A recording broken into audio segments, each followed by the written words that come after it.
हम शुरू करने वाले हैं डॉक्टर प्रफुल्ल विजयकर का एक्यूट सिस्टम। एक्यूट चार्ट जो है ना, वो एक सिंप्लीफाइड वे है जहां आप फ्लो चार्ट के रूप में जो सिम्टम्स दिए हुए हैं, जो फाइंडिंग्स दी हुई हैं, उन तक पहुंच के मेडिसिन तक पहुंचते हो। 90% केसेस जो है वो इससे निकल जाते हैं, और वो तब निकलेंगे जब आपकी ऑब्जर्वेशन सही है। तो बुखार है तो बेलेडोना देनी है, डायरिया है तो बोडोफाइलम देनी है, ये है तो सल्फर देनी है, ऐसा। ये नहीं है इलाज करने का तरीका। होम्योपैथी इतनी सिंपल नहीं है।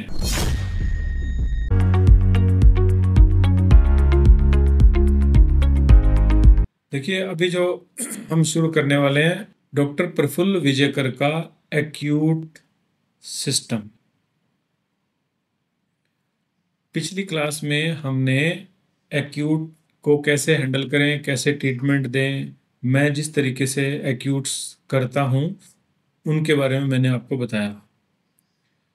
फिर मैंने सोचा कि अगर मैं ये वाली बात कि डॉक्टर विजयकर सर का जो एक्यूट चार्ट है वो अगर मैं आपको नहीं पढ़ाऊंगा तो एक बहुत बड़ी कमी रह जाएगी, क्योंकि ये एक्यूट चार्ट हम पिछले 25 ईयर से 99 से यूज़ कर रहे हैं, और बहुत ही शानदार अच्छे पॉजिटिव रिजल्ट्स हमने इनसे लिए हैं। ऑफ कोर्स कोई भी चीज़ कंप्लीट नहीं होती है। डॉक्टर विजयकर ने खुद उसमें लिखा है कि ये कंप्लीट नहीं है। 90% केसेस जो है वो इससे निकल जाते हैं, और वो तब निकलेंगे जब आपकी ऑब्जर्वेशन सही है। तो देखो, कोई भी एक इलाज करने का तरीका, चाहे वो मेंटल सिम्टम का हो, फिजिकल सिम्टम का हो, थेरापेटिक्स हो, एक्यूट चार्ट डॉक्टर विजयकर का हो, या कुछ भी हो, वो कंप्लीट नहीं हो सकता। तो हमें परफेक्शन लाने के लिए डिफरेंट टूल्स आने चाहिए, हमें मालूम होना चाहिए। उनमें से एक इम्पॉर्टेंट टूल है डॉक्टर प्रफुल्ल विजयकर का एक्यूट चार्ट। देखो, एक्यूट चार्ट जो है ना, वो एक सिंप्लीफाइड वे है जहां आप फ्लो चार्ट के रूप में जो सिम्टम्स दिए हुए हैं, जो फाइंडिंग्स दी हुई हैं, उन तक पहुंच के मेडिसिन तक पहुंचते हो। अब यहाँ पे ये बहुत ही जरूरी है कि अगर आपकी फाइंडिंग रॉन्ग हो गई है तो फिर आप जिस तरह से आपने अगर जयपुर से दिल्ली जाना है और आपने अगर अजमेर की रोड पकड़ ली तो अब दिल्ली नहीं आएगा उस पर। यह है इंपॉर्टेंट गलती कि फाइंडिंग्स जो भी आप लोगे वो बहुत इंपॉर्टेंट और प्रिसाइज होनी चाहिए, करेक्ट ऑब्जर्वेशन होनी चाहिए। सिलेक्शन ऑफ रूब्रिक्स अगर सही है, फाइंडिंग्स का सही है, तो आप आगे आगे सही रास्ते पे पहुंचते चले जाओगे। तो इस जो एक्यूट चार्ट को डॉक्टर विजयकर सर ने एक बुक फॉर्म में पब्लिश किया हुआ है, जिस बुक का नाम है थ्योरी ऑफ एक्यूट्स। ठीक है, predictive homeopathy part 2, theory of acutes. ये एक किताब सबके पास होनी ही चाहिए। आप ऑनलाइन भी ले सकते हैं या डाउनलोड कर सकते हैं, कैसे कैसे जो भी इसका तरीका होगा वो आपको देखना है। और उसकी थ्योरेटिकल पार्ट को, जो पहले के कुछ पेजेस हैं, उनको आप एक एक वर्ड को ध्यान से पढ़ेंगे तो आप इसको ज़्यादा बेहतर समझ पाएंगे। मैं जो मेन बातें हैं वो आपके साथ शेयर कर रहा हूँ, फिर हम आगे बढ़ते चले जाएंगे। तो डॉक्टर विजयकर सर ने शुरुआत की है ओल्ड एंड न्यू कंसेप्ट के रूप में कुछ बताते हुए। ओल्ड कंसेप्ट उनका मतलब ये था कि जैसे कि podophyllum for diarrhoea and aconite for fever, ये ओल्ड कंसेप्ट है। ठीक है, क्योंकि बहुत सारे लोग इसको थेरेपेटिक्स भी नहीं कहेंगे, बस ये उनकी आदत में है कि बुखार है तो बेलेडोना देनी है, डायरिया है तो बोडोफाइलम देनी है, ये है तो सल्फर देनी है, ऐसा। ये नहीं है इलाज करने का तरीका। होम्योपैथी इतनी सिंपल नहीं है। तो इससे होम्योपैथी बदनाम हुई है, उससे रिजल्ट्स पुअर हुए हैं। तो उन्होंने ये कहा कि अगर ये सही होता तो पिछले 200 सालों में होम्योपैथी कहाँ से कहाँ पहुंच गई होती। ये गलत है।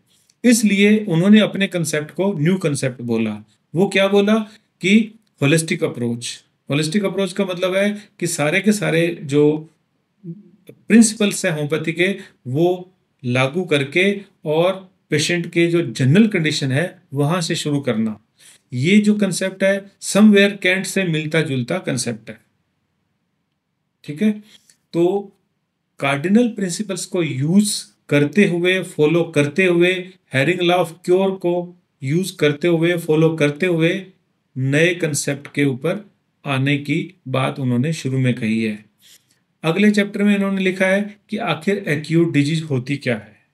एक्यूट डिजीज क्या है ये आप सबको मालूम है, ठीक है, उसकी डेफिनेशन, उसके जो भी करेक्टर्स हैं वो सब आपको पता है।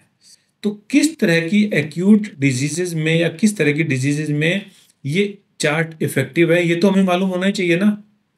तो जो एक्यूट इन्फेक्शंस हैं, इन्फ्लेमेशंस हैं, पेन्स हैं, इनमें ये चार्ट इफेक्टिव है। ये चार्ट इफेक्टिव नहीं है acute exacerbation of the chronic illness में। अस्थमा है या कोई ऐसी पुरानी बीमारी है जिसमें बहुत दिनों से कुछ चल रहा है, डायबिटीज है, हाइपरटेंशन है, उनके अगर कुछ एग्जर्वेशन है उनमें ये एक्यूट चार्ट काम नहीं करेगा। और इंडिस्पोजिशन में तो मेडिसिन देने की जरूरत ही नहीं है। तो ये तीसरी चीज होगी जहाँ पे, दूसरी चीज होगी जहाँ पे इस एक्यूट चार्ट को यूज नहीं किया जाना है। तो इंडिस्पोजिशन क्या है वो सब आपको मालूम है कि slightest alteration in the health, जो कि पेशेंट के लाइफस्टाइल में कुछ गड़बड़ हो जाने के कारण हो जाती है, उसमें ट्रीटमेंट देने की जरूरत नहीं होती है। अगले टॉपिक के रूप में लिखा गया है कि इससे सही रिजल्ट्स आपको कैसे लेने हैं। तो कैसे लेने हैं उसमें उन्होंने बोला है कि हमने एक्टिविटी थर्मल थर्स्ट एक्सिस बनाया है। एक्टिविटी क्या होती है मैं बताने वाला हूं।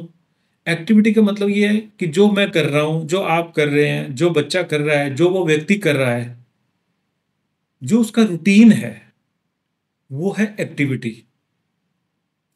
अब एक्टिविटी में बीमार होने के बाद में जरूर ही चेंज आएगा कि आइदर ये लो हो जाएगी और इसमें कोई चेंज नहीं आएगा, या फिर ये हाई हो जाएगी। ठीक है, एक्टिविटी डिक्रीज, एक्टिविटी इंक्रीज, और in few cases there can be no change also. ठीक है, ये एक्टिविटी जो है ना वो हमें ऑब्जर्व करनी होती है। पेशेंट के अटेंडेंट्स भी उसको ऑब्जर्व करते हैं। ठीक है, दूसरी क्या चीज है, थर्मल। थर्मल का मतलब हो गया either the patient is hot और chilly in this present condition. बीमार होने के बाद में उसे ठंड लगना ज्यादा हो गई है, ठंड लगना कम हो गई है, या गर्मी लगना ज्यादा हो गई है, ऐसा ही कुछ। ठीक है, और थर्ड थिंग जो है वो है थर्स्ट। थर्स्ट का मतलब पानी पीना। एक पेशेंट रोजाना जितना पानी पीता है बीमार होने के बाद में जरूरी नहीं है कि वो उतना ही पानी पिए। Either this can be increase और this can be decreased also. अब ये एक्टिविटी थर्मल थर्स्ट एक्सिस कहलाता है, ये तीन चीजों को मिला करके। ये अगर हम अच्छे से ऑब्जर्व करना सीख लेते हैं तो हमारा काम सही तरीके से शुरू हो जाएगा और गलती के चांसेस मिनिमाइज हो जाएंगे। मैंने रैपिडली बताया है क्योंकि ये एक्सपीरियंस करने का मसला है, पढ़ाने का नहीं है। आप खुद सोचो, जिस दिन आप बीमार हो तो आप कैसा फील करते हो। आप अपने आसपास के लोगों को देखो कि क्या उनकी एक्टिविटी में कोई चेंज है या चेंज नहीं है। ठीक है, वो चेंज होता है, ऑब्जर्व करने वाला चाहिए। एब्सोल्युटली नो चेंज वाले थोड़े से लोग हैं। ठीक है, ऐसा ही थर्मल में पेशेंट के चेंज आता है। ठीक है, हम देखते हैं ना कोई बीमार हुआ तो वो कुछ ओढ़ के सो जाता है, वो फैन को बंद करता है, या बोलेगा बहुत ही गर्मी लग रही है, उसको ज़्यादा ही हीट फील हो रही है। तो ये जो चेंजेस है ना ये हमें ऑब्जर्व करने होते हैं। ठीक है, और इन चेंजेस को ध्यान से देखना इसलिए भी जरूरी है कि पेशेंट अगर दवाई लेके आ गया तो पेशेंट यहाँ से उसको सही एक्सप्लोर करना बड़ा मुश्किल है। पेशेंट ने अगर पैरासीटामोल खा ली तो उसका थर्मल कैसे पता चलेगा, उसकी थर्स्ट कैसे पता चलेगी, और उसकी एक्टिविटी भी हम ऑब्जर्व नहीं कर पाएंगे, वो दवाई खा के काम में चला गया। तो बहुत मुश्किल है।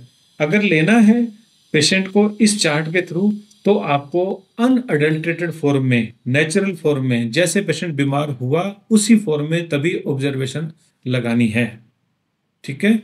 या फिर पेशेंट से पूछेंगे कि बिफोर टेकिंग एनी एंटीबायोटिक उसकी जो थर्मल थर्स्ट एक्सिस है वो कैसे थी। ठीक है। और जिसको ये लेना आ गया उसके लिए ये चार्ट बहुत बढ़िया काम करेगा और बहुत शानदार रिजल्ट देने वाला साबित हो जाएगा।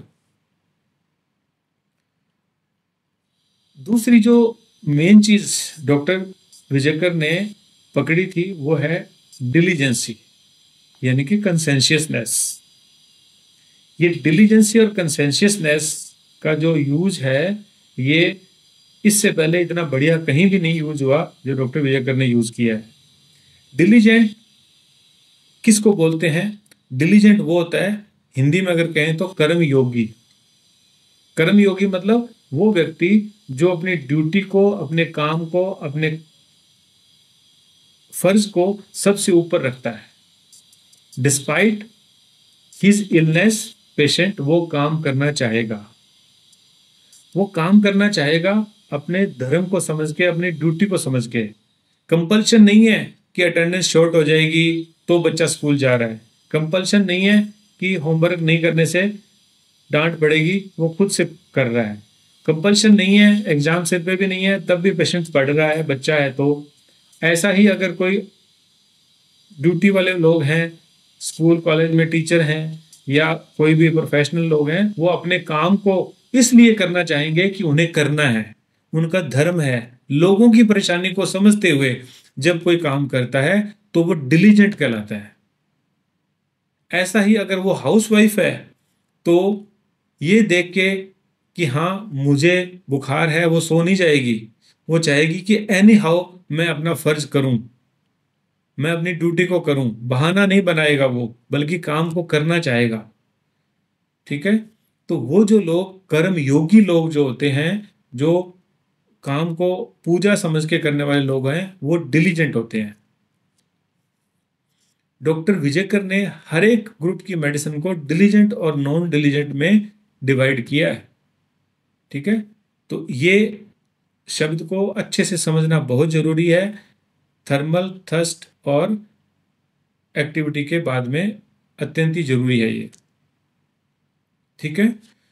अब सवाल ये है कि जो इनका कंसेप्ट है, वो कंसेप्ट के पीछे जो थ्योरी है वो है जनरलिटी वाला, यानी कि जनरल वाला, पेशेंट को एज ए होल समझने वाला। ठीक है। उनका ये मानना है कि जिस तरह से हम अगर कुछ इस तरह की आवाज कर रहे हैं, हार्ड बोर्ड पे कर रहे हैं, प्लास्टिक पे कर रहे हैं या वुडन बॉक्स पे कर रहे हैं, तो साउंड डिफरेंट करेगा। ऐसे ही सेम इन्फेक्शन, सेम इलनेस होने पर डिफरेंट कॉन्स्टिट्यूशन डिफरेंट तरीके से रिएक्ट करेगी। ठीक है। तो वो जो तरह की साउंड हमें आ रही है, जो रिफ्लेक्शन आ रहा है, that belongs to the sick. The sick मतलब the person as a whole, यानी कि वो उस पेशेंट की डिरेंज्ड वाइटल फोर्स को रिफ्लेक्ट करने वाले ये हैं फीचर्स। तो ये एज ए होल पेशेंट को लेने की बात है। उन्होंने ये भी लिखा है कि अकेला मेंटल लेना, अकेला फिजिकल लेना, अकेला पैथोलॉजी या कॉन्स्टिट्यूशन को लेना, ये गलत है। पेशेंट को एज ए होल ही देखना है, हमें सब चीज़ों को कंसीडर करना है, तभी राइट मेडिसिन आने वाली है और तभी रिजल्ट्स जो है वो अच्छे होने वाले हैं।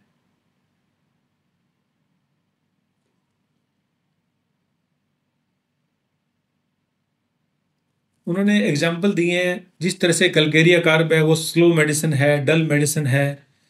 इसी तरह से जो हाई स्पीड वाले जो है वो टेरेंटोला, मर्क्यूरियस, ये जो ड्रग्स हैं ये डिजीज होने के बाद भी hyper active and over excited ही रहते हैं। बरेटा स्लो ही हो जाते हैं, वो मोर स्लो हो जाएंगे। जेलसीमियम मोर डल हो जाएगी, सैलिसिया मोर स्लो एंड डल हो जाएगा। तो इस तरह से ये उनकी उनकी स्पीड है, ये उनकी कॉन्स्टिट्यूशन है, ये उनकी प्रकृति है, ये उनकी नेचर है, जो कि बीमार होने के बाद और ज्यादा सही सामने आती है तो वो वैसे ही, लेकिन बीमार होने के बाद डल विल बी मोर डल। उनका यह भी मानना है कि डिजीज होने पर जो कॉन्स्टिट्यूशन है वो वही रहती है पेशेंट की, वो चेंज नहीं होती है। ठीक है, आप इसे एग्री करें नहीं करें, या मैं करता हूं नहीं करता हूं, यहां ये सवाल नहीं है। सवाल सिर्फ इतना है कि उन्होंने क्या कहा है, हमें वो समझना है। हमारी इच्छा है हम माने, हम हमारी इच्छा हम ना माने, लेकिन जो है वो यही है कि उन्होंने माना है कि कॉन्स्टिट्यूशन जो है वो पेशेंट की वही रहती है। मोर ओवर, अगर मेडिसिन भी है ना तो वो वही रहेगी उस पेशेंट की।